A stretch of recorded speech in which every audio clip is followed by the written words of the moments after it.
Et puis, autre point de l'actualité, aujourd'hui, nous sommes mercredi et le Conseil des ministres s'est tenu sous la présidence du Premier ministre Paul Kaba-Thiéba. Et du compte-rendu, on note la création d'un diplôme d'excellence, le bitumage de route et un nouveau nom pour l'université de Koudougou. Le point avec Alidou Badini et Vincent Kendrobego.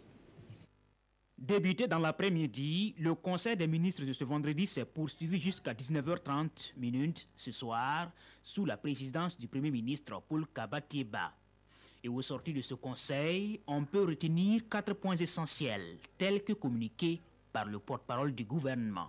Au niveau du ministère de l'Économie, des Finances et du Développement, nous avons adopté un décret qui porte modalité d'application de la loi 042, qui porte allègement des procédures de contractualisation. Vous savez qu'on a obtenu de l'Assemblée nationale de pouvoir passer en PPP, donc nous avons pris ce décret-là qui va permettre donc de définir le cadre dans lequel nous allons le faire, avec des règles de transparence, avec également les commissions qui doivent étudier, avec les visas qui doivent être donnés par le contrôle des engagements financiers au niveau des ministères et par le visa donc du gouvernement.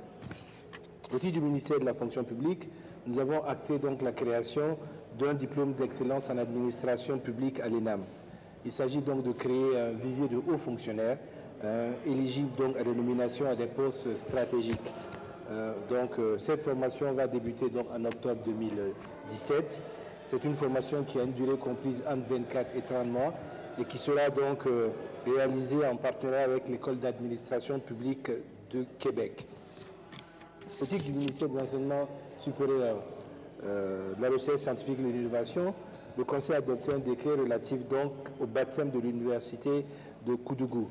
L'université de Koudougou donc s'appellera désormais Université Norbert Zongo.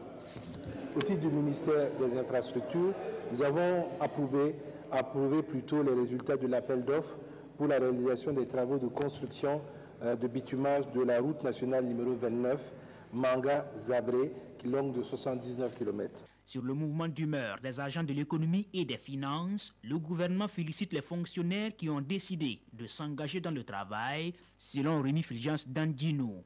Et les ministres concernés feront le point de la situation au gouvernement qui va statuer.